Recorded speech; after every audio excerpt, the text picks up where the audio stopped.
Sanibonani, welcome back kwenye i-video. Ngiyabonga kakhulu ukuthi ungene. Thank you very much. I really appreciate uthando lwakho ne-support. Ngicela subscribe, ulike i-video, uyishare-ke, ubuke nama-ads-ke kanti mangaba yaqhamuka.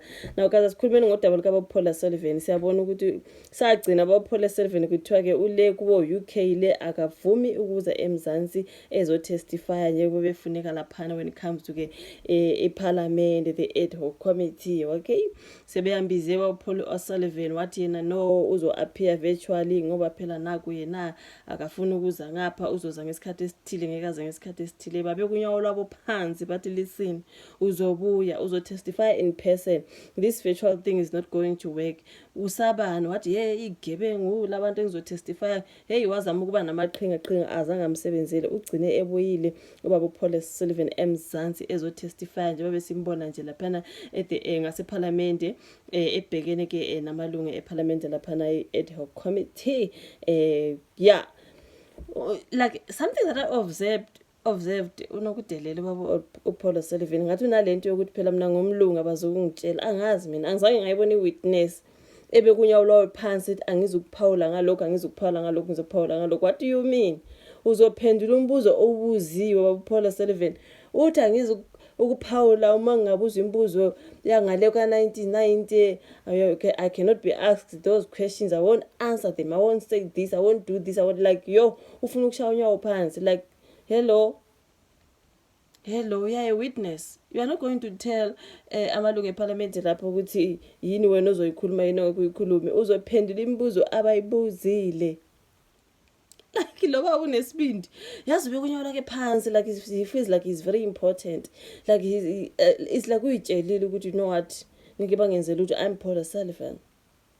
Yo hayi lo baba mina ngibona ngathi uyadelela you guys, angazi mina unokuyitshela nyani khona into ayitshela yona angiyazi. Tokuhambanga kahle ke kodwa ngendlela ade behlele ngayo ngoba uBabuPaula Sullivan lapha you guys ngaseParliament akuzange impela kuhambe ngendlela ade behlele ngayo njengoba umphenyi wamacala ozimele uBabuPaula Sullivan ngesikhathi velile lapha phambi kwekomiti leParliament liphenya insolo ke ezenziwa ngobaba uCommissioner wamaphoyisa waba aKwaZulu Natal baba Lieutenant General Nhlanhla Mkhwanazi. uPaula Sullivan azange alithole ithuba lokudedela amabhomu la athembisa ukuthi uzowaqhumisa ngesikhathi vela phambi kwekomiti izolo. uSullivan ubekade ethembisa ukuthi uzombula izinqe baba Mkhwanazi uCommissioner wamaphoyisa kaZwelonke uLieutenant General Fane Masimula nenhloko yezinhloli uLieutenant General Dumisani Khumalo. Yibo labantu ababiza ngezigebengu nje beloku ikhuluma ngezigebengu nje ethi the criminals ukhuluma ngalamaphoyisa amathathu angazi ukuthi so akazange asaqhumisa ke lawo mabhomu kade ethembisa ukuthi uzowaqhumisa you guys. Ayingeke kunzima sokunoqala uBabuPaula Sullivan uyapheka ngebhodo elincane ebuzwa ngomlando wakhe. That was a whole lot of drama you guys, bembuza ngama qualifications watraina kuphi, wabuya watrain ubani, wayebatraina kanjani engekho qualified. It was a whole lot. Yo Babu Julius Malema, he wasn't laughing when he said this is white supremacy. I was like what? Julius Malema, he was taking no nonsense from uBabuPaula Sullivan. Babu Julius Malema was like yeah phezu kwakhe mina nje bengithi phezu kwakhe baba, yeah phezu kwakhe ngoba uyazitshela lo baba mina what the hell do you think you are. But I had another question ukuthi umama lo we-DA is Glenys is it Breitenberg nabanye sinokubona ke bekhuluma kakhulu you guys behlasela lapha bebethuli bethe do ngenkathi kunguBabuPaula Sullivan. I was like why are you guys so quiet? Mhlambe are we a support of uBabuPaula Sullivan or mhlambe sizobona ke masenimhlaba ngembuzo khona kuzocaca ukuthi ayinani ngempela, like they were so quiet man. Hayi ngeke uSullivan uzamile ukuyivimba imbuzo ethinta eyokwenza ngesikhathi sobandlululo ethi akafuna ukuyiphendula ngenxa yake yezokuphepha you guys. Imibuzo eminingi bigxile kutheni uSullivan wafika kanjani kuleli nokuthi yini yenza ukuthi yini ayenza kuleli ngesikhathi sobandlululo. Akazange ke you guys ayiphendule bengafuna ukuyiphendula imibuzo beloku idojile nje, kepha lokho akuzange kumsebenzele njengoba kamalungu ekomiti eqhubekile ngokumbuza ngokufika kwakhe lana ngaseMzansi. uSullivan ongowokuzalwa eIreland waqala ukufika kuleli evakasha ngeminyaka yayo 1980 ngesikhathi sobandlululo. Uthe wafika walithanda ela kuleli wabe secela ukunikezwa kobuzo which is the citizenship. Amalungu ekomiti asembuzo uSullivan ngencwadi amcelela ubuzwe kuleli. Incwadi yabhalwa ngowayengungqongqoshe wezokuthutha eNatal umnumzana uWatterson.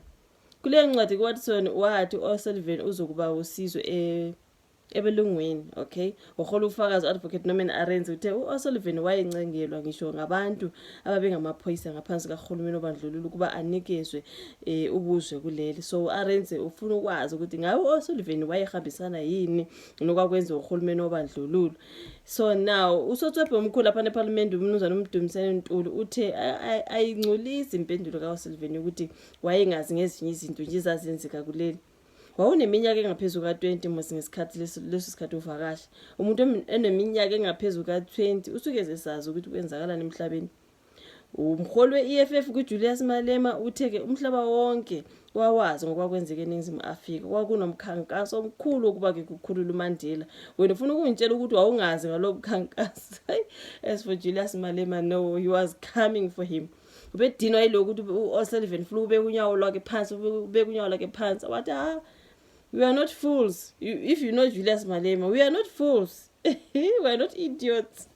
Hayi Malema. So you guys, kwakunomkhankaso omkhulu ukuba kukhulula uMandela. Wena ufuna ukungitshela ukuthi wawungazi? uSullivan waveza ukuthi uke wasebenzela amaphoyisa kuleli reservist, I guess.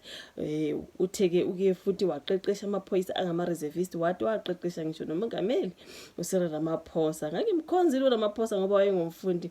Ngikhumbula ke lapha ke uche embuzo ukuthi kunzima yini ukuthi uthi President Ramaphosa. Mambuza ukuthi kunzima yini ngelihlaki, he was struggling, he just wanted to call him Cyril or Ramaphosa or something. Mambuza ukuthi are you struggling, do you find it difficult? Hey, ukhona sethi hayi leso sikhathi wayengu-Mr. Cyril Ramaphosa, now he is the honorable president. Hey, lo baba lo unenkani futhi ugazi futhi uyayitshela lo baba, hayi ngeke. Wasehlangana noJulius Malema nalo baba we-MK party, ubani uNomvalo, ubani. Hey guys, they don't take shit ke labo.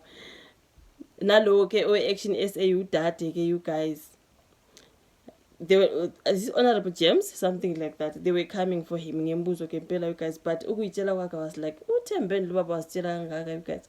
Waqala ebekunyawo engale ngaphesheya ethi nakafuna ukuza la.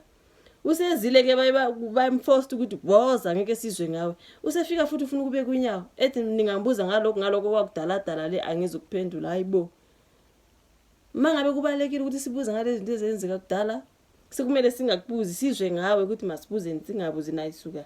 Hello baba, you guys, angazi. I should follow the comment section. I just wanted to talk about Paul Sullivan because I really watched yonke into ebisenzeka lapha ne, guys. But hayi mina ngiyambona uyadila lo baba, uyisitshelile ukuthi yena ungumlungu futhi nje ngathi udila nabantu abamnyama abaningi lapha ke abelunga beko baningi, ngathi ubezitshele lokho ukuthi I'm gonna tell them what to do. Angazi yini abejele yona, I'm just saying, that's just my thought. You should follow the comment section. If you like the video, subscribe, share, bese yabona nokezayo. Bye.